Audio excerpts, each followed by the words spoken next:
നിങ്ങൾ തന്ന ഈ മെറ്റീരിയൽ വായിച്ചപ്പോൾ ശരിക്കും പറഞ്ഞാൽ എനിക്ക് തോന്നി നമ്മൾ എഡ്യൂക്കേഷനെപ്പറ്റി ചിന്തിക്കുന്ന രീതിയെ തന്നെ ഇത് പൊളിച്ചെഴുതുമെന്ന്. പരീക്ഷകളിലെ മാർക്ക് ഒരു കുട്ടിയുടെ യഥാർത്ഥ കഴിവ് അളക്കുന്നില്ല എന്നുള്ളത് അത് നമുക്കെല്ലാവർക്കും അറിയാവുന്ന കാര്യമാണ്. അതെ അതെ. പക്ഷെ അതിനൊരു പരിഹാരം എന്താണ്? ഇന്ന് നമ്മൾ പരിശോധിക്കാൻ പോകുന്നത് നിങ്ങൾ അയച്ചു തന്ന ലേഖകളിലെ ഒരു റാഡിക്കലായ ആശയമാണ് സ്കോപ്പ് 9. ശരിയാണ്. ഇത് ശരിക്കും ഒരു പരിഹാരമാണോ അതോ കൂടുതൽ സങ്കീർണമായ ഒരു പുതിയ പ്രശ്നമാണോ? ആ ചോദ്യം വളരെ പ്രസക്തമാണ്. കാരണം നിലവിലുള്ള സിസ്റ്റം മോശമാണെന്ന് നമുക്ക് പറയാൻ എളുപ്പമാണ്. അതെ. പക്ഷേ അതിലും മികച്ചൊന്നു കൊണ്ടുവരിക എന്നത് വലിയ വെല്ലുവിളിയാണ്. സാങ്കേതിക വിദ്യയൊക്കെ അതിവേഗം മാറുന്ന ഈ ലോകത്ത് പുസ്തകത്തിലെ അറിവ് മാത്രം പോരല്ലോ. പോരാ. ക്രിറ്റിക്കലായി ചിന്തിക്കാനും സഹകരിച്ചു പ്രവർത്തിക്കാനും പിന്നെ പുതിയ സാഹചര്യങ്ങളുമായി പൊരുത്തപ്പെടാനുമുള്ള കഴിവുകൾക്കാണിപ്പോ വില. ശരിയാണ്. നമ്മുടെ ഇപ്പോഴത്തെ പരീക്ഷകൾക്ക് ഇതൊന്നും അളക്കാൻ പറ്റുന്നുമില്ല. ഒട്ടും പറ്റുന്നില്ല. ആ ഒരു കുറവ് നികത്താനുള്ളൊരു ശ്രമമാണ് ഈ സ്കോപ്പ് 9 നമ്മൾ കാണേണ്ടത്. ഓക്കേ, അപ്പോൾ നമുക്കിതിന്റെ ഒരു അടിസ്ഥാനത്തിലേക്ക് കടക്കാം. ഈ സ്കോപ്പ് 9 എന്ന ആശയം എന്താണ് ശരിക്കും? ഇത് രേഖകളിൽ പറയുന്നത് ഇതൊരു 9 നമ്പറാണെന്നാണ്. അതെ. അത് കേട്ടിട്ട് എനിക്കെന്തോ ഒരു ബാർകോഡ് പോലെയാണ് തോന്നിയത്. ബാർകോഡ് എന്നല്ല, ഒരു സ്കിൽ ഫിംഗർ പ്രിന്റ് എന്ന് പറയുന്നതാവും കുറച്ചുകൂടി ശരി. Skill finger print. അതെ. ഓരോ കുട്ടിയും വ്യത്യസ്തരാണ്. അവരുടെ കഴിവുകളും വ്യത്യസ്തമാണ്. ആ വ്യത്യാസത്തെ അടയാളപ്പെടുത്തുന്ന ഒരു കോഡാണിത്. ഓക്കെ. 9 വ്യത്യസ്ത മേഖലകളിലെ ഒരു കുട്ടിയുടെ കഴിവിനെ 1 മുതൽ 9 വരെയുള്ള ഒരു സ്കെയിലിൽ അളക്കുന്നു.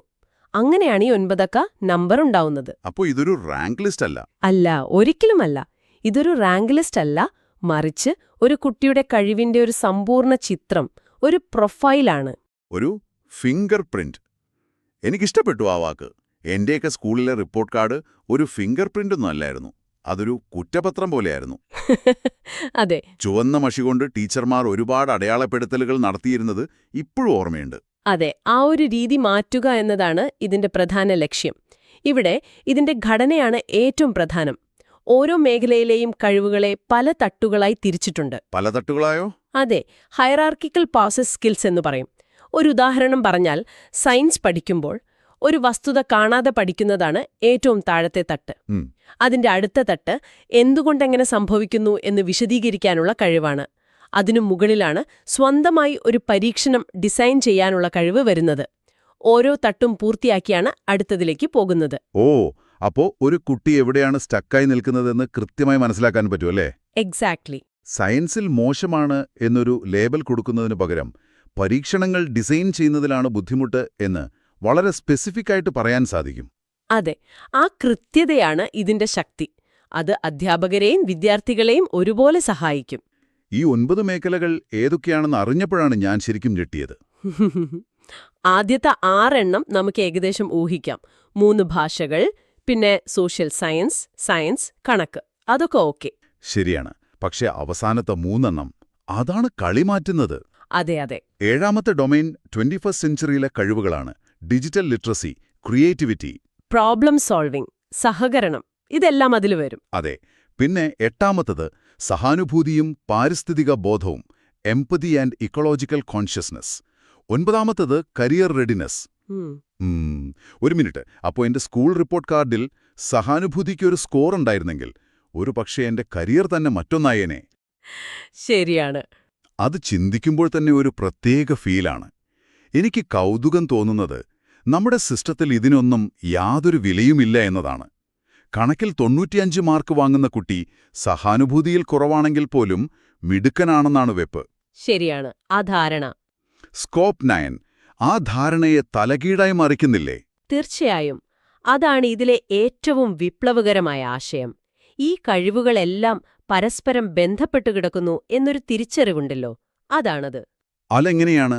ഉദാഹരണത്തിന്, സഹാനുഭൂതി എന്ന 8ാമത്തെ ഡൊമെയ്നിലെ ഒരു ഉയർന്ന സ്കോർ ഒരു ടീമായിട്ട് നന്നായി പ്രവർത്തിക്കാൻ സഹായിക്കും.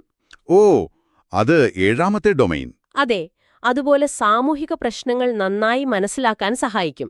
അത് 4ാമത്തെ ഡൊമെയ്ൻ. ഇത് പഠനത്തെ ക്ലാസ് റൂമേ പുറത്തുള്ള യഥാർത്ഥ ജീവിതവുമായി ബന്ധിപ്പിക്കുകയാണ്. ഓക്കെ. അപ്പോൾ ഇത് വെവ്വേറെ വിഷയങ്ങളല്ല, ജീവിതത്തിൽ ആവശ്യമുള്ള കഴിവുകളുടെ ഒരു കൂട്ടമാണ്. അതെ, ഒരു കൂട്ടം. ഇതൊക്കെ കേൾക്കാൻ നല്ല രസമുണ്ട്. പക്ഷേ ഇതൊരു പുതിയതരം ലേബലിംഗ് സമ്പ്രദായമാവില്ലേ? പണ്ട് മാർക്കിന്റെ പേരിൽ കുട്ടികളെയും രക്ഷിതാക്കളെയും താരതമ്യം ചെയ്തു. ഇനി ഈ 9 അക്ക നമ്പറിന്റെ പേരിൽ ചെയ്യില്ലേ?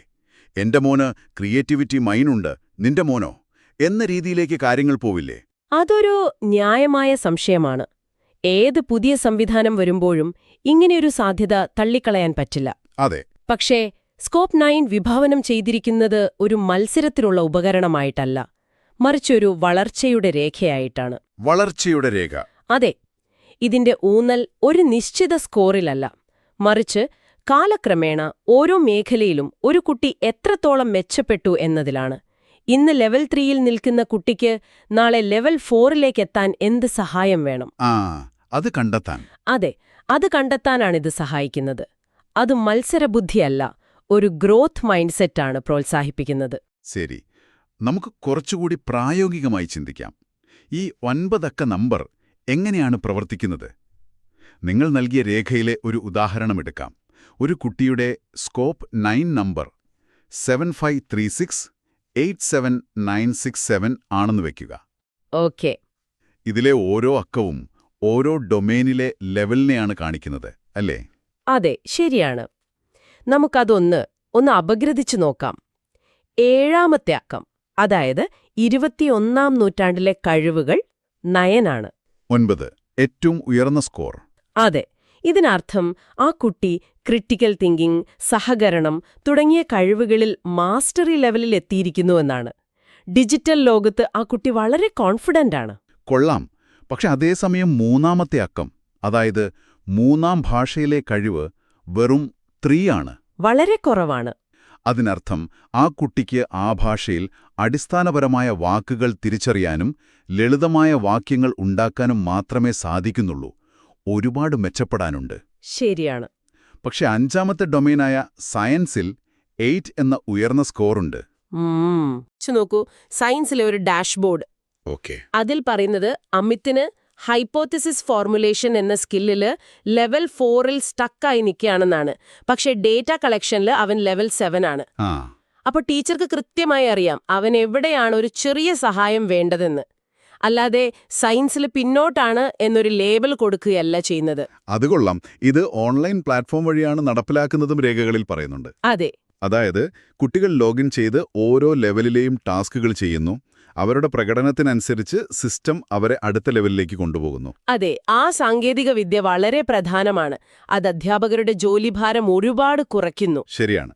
ഓരോ കുട്ടിക്കും അവരവരുടെ വേഗതയിൽ പഠിക്കാനുള്ള അവസരം നൽകുന്നു. സ്വന്തം പുരോഗതി കാണുമ്പോൾ കുട്ടികൾക്ക് തന്നെ ഒരു ആത്മവിശ്വാസം തോന്നും. തങ്ങളുടെ കഴിവുകൾ പരിശ്രമത്തിലൂടെ വികസിപ്പിക്കാൻ സാധിക്കുമെന്ന വിശ്വാസം അവരിലുണ്ടാവും. ഈ ചട്ടക്കൂടിന്റെ എന്നെ ഏറ്റവും ആകർഷിച്ച ഭാഗം അത് ഇന്നത്തെ കഴിവുകളെ 2045ലെ തൊഴിലവസരങ്ങളുമായി എങ്ങനെ ബന്ധിപ്പിക്കുന്നു എന്നതാണ്. അതെ. ഇതൊരു വെറും അക്കാദമിക് വിലയിരുത്തൽ മാത്രമല്ല, ഒരു കരിയർ ഗൈഡൻസ് ടൂൾ കൂടിയാണെന്ന് തോന്നുന്നു. അതാണ് ഇതിന്റെ അടുത്ത തലം. ഇത് ഒരു കുട്ടിയുടെ ഇപ്പോഴത്തെ അവസ്ഥ മാത്രമല്ല, അവരുടെ ഭാവി സാധ്യതകൾ കൂടി വരച്ചുകാട്ടുന്നു. രേഖയിലൊരു ഉദാഹരണം എന്നെ ശരിക്കും ചിന്തിപ്പിച്ചു. സോഷ്യൽ സയൻസിലെ സാമൂഹിക പ്രതിഭാസങ്ങളെ നിരീക്ഷിക്കാനുള്ള കഴിവ്. Observing social phenomena. അതെ. ആ കഴിവ് ഭാവിയിൽ ഒരു ബിഹേവിയറൽ AI എത്തിസിസ്റ്റ് ആകാൻ സഹായിക്കുമെന്ന് പറയുന്നു. ബിഹേവിയറൽ AI എത്തിസിസ്റ്റ്, അതൊരു ജോലിയാണെന്ന് ഞാൻ ആദ്യമായി കേൾക്കുകയാണ്. എന്താണതുകൊണ്ട് ശരിക്കും ഉദ്ദേശിക്കുന്നത്? ഒരു സൈക്കോളജിസ്റ്റാണോ അതോ ഒരു കമ്പ്യൂട്ടർ സയന്റിസ്റ്റാണോ? നല്ല ചോദ്യമാണ്. രണ്ടും ചേർന്നൊന്നാണെന്ന് പറയാം. ഓഹോ. ആർട്ടിഫിഷ്യൽ ഇന്റലിജൻസ്, അതായത് AI, നമ്മുടെ സമൂഹത്തെ ഒരുപാട് സ്വാധീനിക്കാൻ പോവുകയാണ്, അല്ലേ? തീർച്ചയായും. AI തീരുമാനങ്ങൾ എടുക്കുമ്പോൾ അതിൽ മനുഷ്യവിരുദ്ധമായ പക്ഷപാതങ്ങൾ കടന്നുകൂടാതെ നോക്കുക, AIയുടെ സാമൂഹിക പ്രത്യാഘാതങ്ങൾ പഠിക്കുക, AI മനുഷ്യരുമായി എങ്ങനെ ഇടപഴകണമെന്ന് ഡിസൈൻ ചെയ്യുക. ഓക്കെ. ഇതൊക്കെയാണ് ഒരു ബിഹേവിയറൽ AI എത്തിസിസ്റ്റിന്റെ ജോലി. അതിന് സമൂഹത്തെ നിരീക്ഷിക്കാനുള്ള കഴിവും വേണം, സാങ്കേതിക വിദ്യയെക്കുറിച്ചുള്ള അറിവും വേണം. രണ്ടും ഒരുപോലെ വേണം. കൊള്ളാം. അപ്പോൾ സ്കൂളിൽ പഠിക്കുന്ന ഒരു ചെറിയ കഴിവ് ഭാവിയിൽ അങ്ങനെ ഒരു വലിയ ജോലിയിലേക്ക് നയിച്ചേക്കാം. സാധ്യതയുണ്ട്.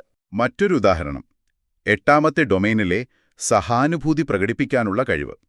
അതൊരു ഹ്യൂമൻ സെന്റേർഡ് AI എത്തിസിസ്റ്റ് എന്ന ജോലിക്ക് ആവശ്യമായി വരുമെന്ന് പറയുന്നു. അതെ.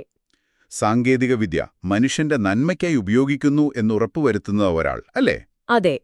ഒരു പുതിയ AI ആപ്പ് ഉണ്ടാക്കുമ്പോൾ അത് ഉപയോഗിക്കുന്ന ആളുകളുടെ വികാരങ്ങളെയും ആവശ്യങ്ങളെയും എത്രത്തോളം പരിഗണിക്കുന്നു എന്ന് ചിന്തിക്കുന്ന ഒരാൾ. അതിന് സഹാനുഭൂതി എന്ന കഴിവ് അത്യാവശ്യമാണ്. ഉം. ഇവിടെ സംഭവിക്കുന്നത് എന്താണെന്ന് വെച്ചാൽ നമ്മളിപ്പോ സോഫ്റ്റ് സ്കിൽസ് എന്ന് പറഞ്ഞ് തള്ളിക്കളയുന്ന പല കഴിവുകളും അതെ അതെ, നാളത്തെ ഏറ്റവും പ്രധാനപ്പെട്ട ടെക്നിക്കൽ സ്കിൽസായി മാറാൻ പോവുകയാണ്. ഇത് വിദ്യാഭ്യാസത്തെയും കരിയർ ഗൈഡൻസിനെയും കുറിച്ച് നമ്മൾ ചിന്തിക്കുന്ന രീതിയെ തന്നെ മാറ്റുമല്ലോ. തീർച്ചയായും മാറ്റും. നിലവിലുള്ള ജോലികൾക്ക് ആളുകളെ ഫിറ്റ് ചെയ്യാൻ ശ്രമിക്കുന്നത് പകരം ഓരോ കുട്ടിയുടെയും യുണീക്കായ സ്കിൽ സെറ്റിനനുസരിച്ച് ഒരു കരിയർ പാത കണ്ടെത്താൻ സഹായിക്കുകയാണ് ചെയ്യുന്നത്. അതിനപ്പുറത്തേക്കും ഇത് പോയേക്കാം. അതെങ്ങനെ? ഒരു കുട്ടിയുടെ സ്കോപ്പ് 9 പ്രൊഫൈലിൽ ഉം. ഭാഷാപരമായ കഴിവ് ഡൊമെയ്ൻ 1-ൽ 8, പാരിസ്ഥിതിക ബോധം ഡൊമെയ്ൻ 8-ൽ 9, ക്രിയേറ്റിവിറ്റി ഡൊമെയ്ൻ 7-ൽ 9 എന്നിവ ഒരുപോലെ ഉയർന്ന നിലയിലാണെന്ന് കരുതുക. ഓക്കേ, ഒരു പ്രത്യേക കോമ്പിനേഷൻ. അതെ, ഒരു പക്ഷേ ഇന്ന് അങ്ങനെയൊരു ജോലി നിലവിലുണ്ടാവില്ല. പക്ഷേ ആ സ്കിൽ കോമ്പിനേഷനു വേണ്ടി മാത്രമായി ഭാവിയിൽ ഒരു പുതിയ ജോലി തന്നെ രൂപപ്പെട്ടേക്കാം. ഒരു ഉദാഹരണം പറയാമോ? ഉദാഹരണത്തില് ഒരു ക്ലൈമറ്റ് ചേഞ്ച് കമ്മ്യൂണിക്കേഷൻ സ്ട്രാറ്റജിസ്റ്റ് പോലെയൊന്ന്. അത് ശരിയാണ്. പഠനത്തെ ഒരു ജോലി നേടാനുള്ള മാർഗമായി മാത്രം കാണാതെ സ്വന്തം കഴിവുകളെ കണ്ടെത്താനും വികസിപ്പിക്കാനുമുള്ളൊരു യാത്രയായി കാണാൻ ഇത് പ്രേരിപ്പിക്കുന്നുണ്ട്. അതെ, നിങ്ങളുടെ തനതായ കഴിവുകൾക്കനുസരിച്ച് ഒരു കരിയർ രൂപപ്പെടുത്തുക എന്നത് വളരെ ശക്തമായൊരാശയമാണ്. ഓരോ വ്യക്തിയുടെയും സ്കിൽ ഫിംഗർ പ്രിന്റ് അദ്വിതീയമാണ്. ആ അദ്വിതീയതയെ അംഗീകരിക്കുകയും അതിനനുസരിച്ച് അവസരങ്ങൾ നൽകുകയും ചെയ്യുന്ന ഒരു സമീപനമാണിത്. ഒരു വൺ സൈസ് ഫിറ്റ്സ് ഓൾ അല്ല. അല്ല, അതിൽ നിന്നു മാറി ഓരോരുത്തർക്കും വേണ്ടി പ്രത്യേകം തയ്യാറാക്കിയ അവസരങ്ങൾ നൽകുന്ന ഒരു ലോകം. അപ്പോൾ ചുരുക്കിപ്പറഞ്ഞാൽ ഈ സ്കോപ്പ് 9 എന്നത് കേവലമൊരു പരീക്ഷാരീതിയല്ല. മാർക്കുകളുടെയും റാങ്കുകളുടെയും സമ്മർദ്ദത്തിൽ നിന്ന് കുട്ടികളെ മോചിപ്പിച്ച് അവരുടെ സമഗ്രമായ വളർച്ചയെ അടയാളപ്പെടുത്താനും ഭാവിയെക്കുറിച്ച് വ്യക്തമായ ഉൾക്കാഴ്ച നൽകാനും സഹായിക്കുന്നൊരു ശക്തമായ ഉപകരണമായി ഇതിനെ കാണാം. തീർച്ചയായും ഓരോ കുട്ടിയുടെയും തനതായ കഴിവുകളെ തിരിച്ചറിയുകയും ആഘോഷിക്കുകയും ചെയ്യുന്ന ഒരു പുതിയ വിദ്യാഭ്യാസ സംസ്കാരത്തിലേക്കുള്ള ഒരു ചുവടുവയ്ക്ക്. നമ്മൾ ഇതുവരെ സംസാരിച്ചത് നിലവിലുള്ള കഴിവുകളെ ഭാവിയിലെ ജോലികളുമായി എങ്ങനെ ബന്ധിപ്പിക്കാമെന്നാണ്. അതെ. ഇനി ഒരു പടി കൂടി കടന്ന് ചിന്തിച്ചു നോക്കൂ. ഓക്കേ. ഇതുപോലൊരു സംവിധാനം വ്യാപകമായാൽ തൊഴിൽ വിപണി തന്നെ ഇതിനോട് പ്രതികരിക്കാൻ തുടങ്ങില്ലേ? അതെങ്ങനെ? അതായത് കമ്പനികൾ മുൻകൂട്ടി നിശ്ചയിച്ച ജോലി വിവരണങ്ങളിലേക്ക്, അതായത് ജോബ് ഡിസ്ക്രിപ്ഷൻസിലേക്ക് ആളുകളെ തെരഞ്ഞെടുക്കുന്നതിന് പകരം ഇതുപോലുള്ള വിശദമായ സ്കിൽ പ്രൊഫൈലുകൾക്കനുസരിച്ച് പുതിയ തസ്തികകൾ തന്നെ സൃഷ്ടിക്കുന്ന ഒരു കാലം വരുമോ? നിങ്ങളുടെ കഴിവുകൾ ഒരു ജോലിയുടെ ചട്ടക്കൂടിൽ ഒതുങ്ങുന്നതിന് പകരം നിങ്ങൾക്കായി ഒരു ജോലി തന്നെ രൂപപ്പെടുന്ന ഒരു ഭാവിയെക്കുറിച്ചൊന്ന് ആലോചിച്ചു നോക്കൂ.